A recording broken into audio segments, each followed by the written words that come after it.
Bonjour à tous et bienvenue dans ce Morning Bull Live. Nous sommes le 1er décembre 2023. Alors cette fois c'est bon, hein, c'est vin chaud, Maria Carey et tutti quanti jusqu'à la fin du mois. Christmas party, on va faire la foire, on est content parce que tout se passe bien. Et en plus on a des raisons d'être content aujourd'hui parce que quand on regarde les chiffres économiques qui sont publiés régulièrement, c'est juste que du bonheur. Franchement, il n'y a rien à dire. On est juste dans un monde parfait. C'est bluffant la manière avec laquelle aujourd'hui on se retrouve avec une économie parfaite, un monde idéal où finalement il n'y a plus aucun problème à régler. Et sauf que finalement les marchés n'arrivent plus vraiment à monter. On l'a vu hier avec des excellents chiffres économiques, on va y revenir. Eh bien, les indices ne font plus rien, même si nous sommes sous une avalanche de commentaires positifs de la part des économistes, des analystes, etc., etc. Tout va pour le mieux dans le meilleur des mondes. Il y a peut-être juste 2-3 trucs qui bloquent encore un petit peu, mais pour l'instant, on a de la peine à... On est motivé, on est d'accord sur le fait que tout va bien. La seule chose, c'est que pour l'instant, on n'a plus d'énergie et que les marchés n'arrivent plus vraiment à y aller.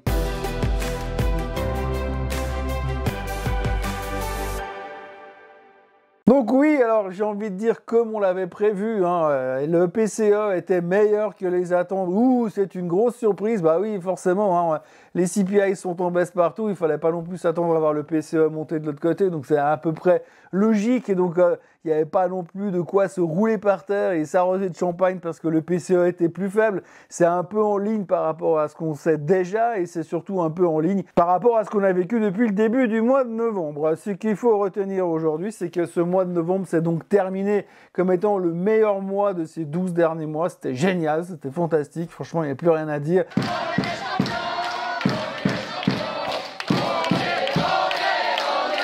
C'est vrai qu'aujourd'hui, tout le monde est super excité, super content de par le fait que les choses vont de mieux en mieux. L'inflation est sous contrôle, tout rigole, tout est fantastique. Et puis si on avait besoin encore de plus de preuves, on avait encore l'inflation dans la zone euro. Alors là aussi, des commentaires dithyrambiques exceptionnels. C'est formidable, l'inflation est en train de ralentir plus que prévu en Europe. C'est formidable. Bon les gars... On a vu l'inflation de l'Espagne, on a vu l'inflation de la France, on a vu l'inflation de l'Allemagne, on a vu l'inflation de la plupart des pays européens depuis une semaine. Et là, tout d'un coup, on a l'inflation de toute l'Europe. Et puis, oh, c'est impressionnant, on est plus faible que prévu. Ben oui, en fait, quand vous faites la moyenne de tous les pays, s'ils ralentissent tous, il y a des chances que l'inflation de toute la région européenne ralentisse aussi. Enfin, je sais pas, j'ai pas fait des études de mathématiques, mais a priori, ça devrait jouer comme ça. Résultat, donc tout le monde était très content. Mais effectivement, quand vous regardez la performance, le CAC 40 nous affiche quand même une performance de 0,0% sur la séance d'hier. Autant vous dire qu'on voit vraiment qu'on y croit à fond. Donc on est un peu dans cette zone d'interrogation puisque tout semble aller pour le mieux. Et en même temps, il n'y a plus vraiment des gens qui ont super envie d'acheter là tout de suite. Alors est-ce que c'était juste la pause de fin novembre pour dire ok on termine au plus haut? Aux États-Unis, je prends l'exemple, vous regardez les médias aujourd'hui, c'est le Dow Jones a pris 500 points. Oui, le Dow Jones a pris 500 points parce qu'il y a un titre dans le Dow Jones qui prend 10%. C'est Salesforce. Il faut relativiser un petit peu aussi la big picture. Le reste, c'est pas extraordinaire. Donc c'est un indice quasiment flat, tout comme le S&P 500. Le S&P 500 et le Dow Jones ont été tirés par la performance de boîtes comme Salesforce hier. Donc forcément, faut pas trop s'emballer. Le Nasdaq, forcément, il y avait des prises de profit sur les Magnificent Seven, donc le Nasdaq termine en baisse. Malgré tout, ce qu'on voit et ce qu'on lit dans la presse, c'est extraordinaire. L'économie est au top de sa forme et tout va pour le mieux dans le meilleur des mondes, comme j'ai tendance à dire trop souvent. Et donc, tout le monde est super confiant, mais on a l'impression qu'on est confiant, mais on n'a pas trop envie d'acheter non plus. Pas grand-chose à dire, on viendra encore après sur l'affaire du Cybertruck. Pas grand-chose à dire au niveau des nouvelles, pas grand-chose à dire au niveau des marchés, puisqu'on ne fait pas grand-chose. Il faut quand même revenir sur un point de détail quand même au niveau de l'inflation, parce que je trouve assez fantastique effectivement que le taux d'inflation soit passé de 9,1 il y a un an aux États-Unis à aller grosso modo 3% aujourd'hui, donc c'est formidable, on va vraiment en direction de ces 2%. La grande question aujourd'hui, c'était à quel moment la Fed elle-même va se dire « Ok, c'est bon, on a réussi », parce que pour l'instant, c'est nous, les investisseurs, les intervenants, les analystes, les économistes qui sont en train de dire « Ouais, c'est bon, on a réussi, l'inflation elle est vaincue, de toute façon ils vont baisser les taux en mars l'année prochaine ». Avant, c'était une hypothèse, il y a 10 jours, c'était une hypothèse, il y a une semaine, c'était 50-50, là c'est quasiment une certitude, on va baisser les taux en mars. Mais pour l'instant, les seuls qui n'ont pas dit qu'ils allaient baisser les taux, qui n'ont même pas dit qu'ils allaient changer leur fusil d'épaule, c'est la Fed. puisque les commentaires continuent de défiler pour dire oui, mais nous, on veut pas se précipiter. Monsieur John Williams, hier encore, a dit, écoutez, dans ces conditions, il n'y a pas d'urgence de vouloir baisser les taux. On ne peut pas non plus exclure une hausse des taux si on avait l'inflation qui venait à rebondir. Alors, ce qui est assez étonnant, c'est que d'une voix quasiment commune, la plupart des membres de la Fed parlent toujours d'une inflation qui viendrait à rebondir. Je ne sais pas pourquoi ils parlent de ça, mais c'est comme si tout d'un coup, à l'intérieur, on se rendait compte qu'il y a encore des trucs qui ne jouaient pas. Mais bref, pour l'instant, nous, on y croit. Les banques centrales y croient un peu moins. On va d'ailleurs en reparler cet après-midi, puisqu'il y aura Madame Lagarde qui va parler et Monsieur Powell qui vont parler. Donc, on s'est déjà mis en tête la grande question du jour.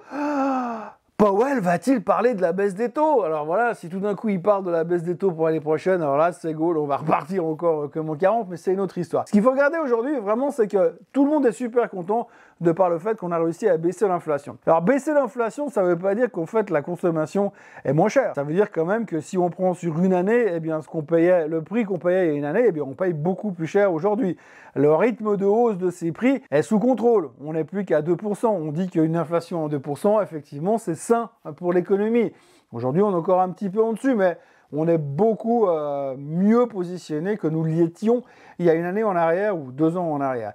Par contre, ce qui est assez intéressant, c'est que finalement, cette inflation diminue, soit, mais quand vous regardez la liste de quelques produits que je vais vous citer, on peut quand même se poser des questions. Alors pour faire simple, les chiffres économiques pour l'instant nous disent donc que tout va bien, hein. C'est plus ou moins ce qu'on croit. Par contre pour l'instant, sur les 3 dernières années, juste au hasard, j'ai pris en gros après la saison Covid on va dire, le jus d'orange est en hausse de 220%, le gaz de ville est en hausse de 100%, le fioul de chauffage en hausse de 100%, le café a pris 92% sur 3 ans, le sucre est en hausse de 77%, le pétrole est en hausse de 76%, le troupeau vivant, comme on dit, a pris 55%, donc la viande, et la bouffe qu'on a besoin pour donner à manger au troupeau vivant, là, on prend 55% aussi. Le soja a pris 40%, les graines de soja sont en hausse de 15%, l'avoine a grimpé de 28%, le riz, ça va encore le riz, que 38% de hausse sur 3 ans, le maïs avance de 15% sur 3 ans, le porc avance de 3%, ça va, visiblement, on a moins d'intérêt sur le porc. Donc du coup, oui, forcément, comme vous regardez un petit peu, il y a certains métaux comme le palladium ou le zinc qui ont perdu sur 3 ans. Mais enfin, pour se nourrir, c'est un peu plus difficile de manger ce type de nourriture. Ce que je veux dire par là, c'est que l'un dans l'autre, sur ces dernières années, sur ces 2-3 dernières années, le coût de la vie a majoritairement augmenté. Et pas qu'un peu.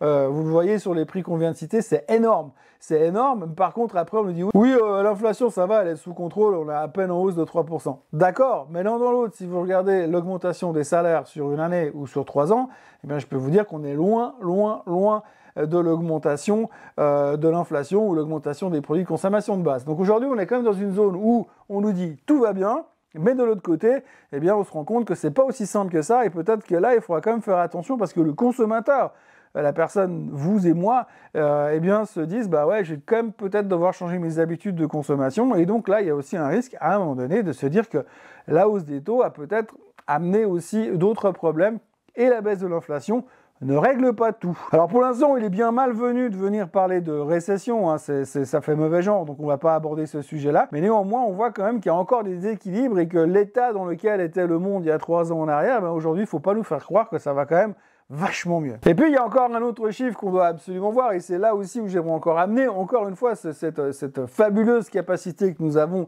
d'interpréter les chiffres et de jouer avec ces chiffres-là. Hier par exemple il y a eu les jobless claims. Alors les jobless claims étaient en hausse, donc il y avait des demandes d'emploi un petit peu plus élevées, donc ce qui veut dire encore une fois que là aussi le plan de la Fed fonctionne parfaitement et nous amène à un ralentissement de l'emploi pendant que la croissance qu'on a vue hier ou avant-hier était nettement meilleure aux États-Unis. Donc vous avez un marché qui est en super croissance, vous avez un marché de l'emploi qui est en ralentissement, vous avez une inflation qui est sous contrôle, vous avez des dépenses personnelles qui sont inférieures, et à côté, on a l'air de nous dire que tout va bien et qu'on est vraiment dans un monde parfait et qu'on est arrivé maintenant dans une zone parfaite. Alors on parle de désinflation dans tous les sens, hein, c'est le maître mot du moment. On est tous méga confiants par rapport à ce qui se passe, mais la réalité du terrain de Main Street est peut-être pas aussi verte que l'on veut bien nous le faire croire. Pour l'instant, à Wall Street, on se fout pas mal de ce qui se passe sur Main Street, donc ça continue à aller relativement bien, mais quand on voit cette espèce de panache d'excellentes nouvelles, Pourquoi ça ne monte plus? Alors, est-ce qu'on attend Monsieur Powell qui va nous dire « Oui, écoutez, tranquille, fin mars, je baisse les taux. Vous pouvez compter sur moi. » À ce moment-là, on devrait monter encore un petit peu. Tout le monde, les prévisions de l'année prochaine, c'est bull market assuré. On va au plus haut de tous les temps sur le S&P 500. Tout le monde n'attend plus que ça. Et puis, quand quelqu'un vient dire un truc de négatif, eh bien, on le cloue au pilori parce que c'est pas tendance. Bref, voilà, tout va bien. Les chiffres nous le confirment. Aujourd'hui, on attend juste de voir comment on va interpréter les discours des banquiers centraux. Et puis ensuite, ce sera le week-end. Et on pourra commencer à lire les magazines automobiles pour regarder tout ce que tout le monde pense du Cybertruck parce que c'est officiel. Le Cybertruck est sorti. Alors, si vous cherchez un petit peu sur les médias classiques, vous verrez partout des nouvelles vidéos du Cybertruck qui est une voiture extraordinaire.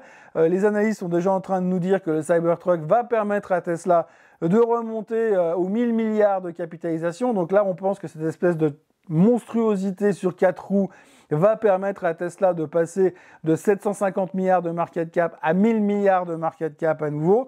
Bon, vous savez ce que j'en pense, hein. Perso, je trouve que c'est le truc le plus monstrueux qu'on ait jamais designé en termes d'automobile. Je pense que les mecs comme Pininfarina, Ferrari, Lambo, etc., ils doivent se retourner dans leur tombe parce que franchement, c'est moche. Alors effectivement, ça a l'air très efficace. Perso, on me le donnerait, je ne le voudrais pas. Mais visiblement, ça excite à mort les marchés financiers de ce côté-là. On notera aussi un nouveau takeover, puisque ABBV a racheté Immunogen hier pour la modique somme de 10 milliards et une prime de 80%. Eh bien, je pense que ceux qui étaient bien informés ont dû se faire une jolie fin de semaine. Voilà, grosso modo, maintenant, on va attaquer le week-end. On va donc attaquer le week-end, mais la semaine prochaine, on va commencer à parler des NFP et du meeting de la Fed qui se rapproche dangereusement. Je rappelle que le 12 et le 13 décembre, eh bien, nous aurons le meeting avec probablement aucune hausse des taux, bien sûr. Et peut-être, enfin, ce moment où la Fed va devenir dovish. Et pour ceux qui disent « youpi, elle va devenir dovish », ben, je vous conseille de revenir sur la vidéo d'hier du Morning Bull, parce que vous verrez, il y a un passage sur le graphique de qu'est-ce qui se passe quand la Fed tourne dovish. Et je suis pas sûr que ce soit ce qu'on a envie de vivre là tout de suite, juste avant Noël, bien sûr. Voilà, en ce qui me concerne, c'est tout ce que je pouvais vous raconter. J'essaie de vous exprimer ô combien tout va bien dans ce monde merveilleux dans lequel nous sommes. Et je vous encourage à liker cette vidéo et à vous abonner à la chaîne Swissquote en français afin de ne pas rater ces prochaines bonnes nouvelles qui vont tomber comme une avalanche sur les marchés financiers.